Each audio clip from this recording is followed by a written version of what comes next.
अपने अंदर झांकिए।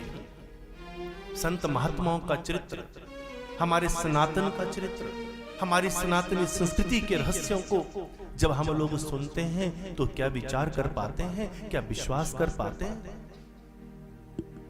चारों तरफ आज कह रहे हैं सनातनियों को एक होना चाहिए, सनातनियों को एक होना चाहिए, परंतु मैं हर मंच से कहता हूं कि जहां हम लोग कह रहे हैं कि सनातन को तोड़ा जा रहा है, तो बड़े दुख की बात है कि सनातन को तोड़ने वाले दूसरे अगर 1% प्रयास कर रहे हैं तो सनातनी स्वयं इस सनातन को तोड़ने के लिए 100 गुना अधिक प्रयास कर रहे हैं। जो छोटी मोटी किसी राजनीति की रोटियों को सेकने के लिए, छोटे मोटे वोट बैंक के चक्कर में या छोटे मोटे पदों के लालच में व्यक्ति गिरता जा रहा है। जब अंग्रेजों ने, मुगलों ने हमारे देश को गुलाम बनाया था तो उस समय भी यही नीति चली थी, डिवाइड एंड रूल। इसी प्रकार से तोड़ा गया, हम तुम्हें रियासत दे देंगे, हम तुम्हें राजा बना देंगे, तुम ऐसा कर दो, वैसा कर दो। और उस समय थोड़े थोड़े इस रियासतों के लालच में, किसी राजगद्दी के लालच में हमारे कितने लोग बिक गए और अपने ही देश को गुलाम बनवा दिया। और वही बोलते हैं ना, हिस्ट्री रिपीट्स एवर। कहीं ना कहीं इतिहास रिपीट होता है और उस इतिहास को रिपीट होने से अगर रोका जा सकता है तो केवल और केवल हमें अपने संतों के ऊपर विश्वास करना है, अपने सनातन के ऊपर विश्वास करना है, अपने ग्रंथों के ऊपर विश्वास करना है।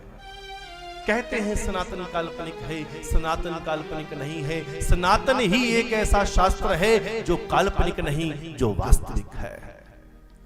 किसी भी पंथ,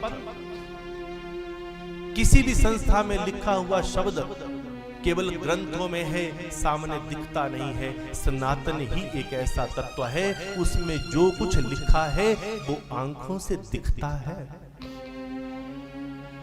हमारे राम सेतु का निर्माण,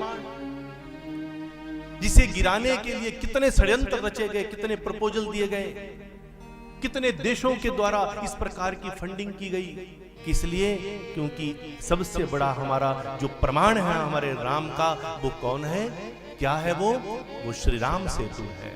उस राम सेतु को जिसके ऊपर एक से एक रिसर्च हुई, एक से एक जिसके ऊपर खोजें की गई, और वहां पर भी ये सत्यापित हो गया कि जो काल हमारे राम का था वही काल हमारे जितने भी पुरातन विशेषज्ञ हैं, जो हमारे खगोल शास्त्री हैं, पुरातन विशेषज्ञ हैं, आर्कियोलॉजिस्ट हैं, उन्होंने ये खोज करके दिखा दिया है कि हमारे राम सेतु का काल, बनने का काल, उन पत्थरों का समय वही है जब हमारे राम का काल है। तो और फिर हम कहें कि सनातन काल्पनिक है।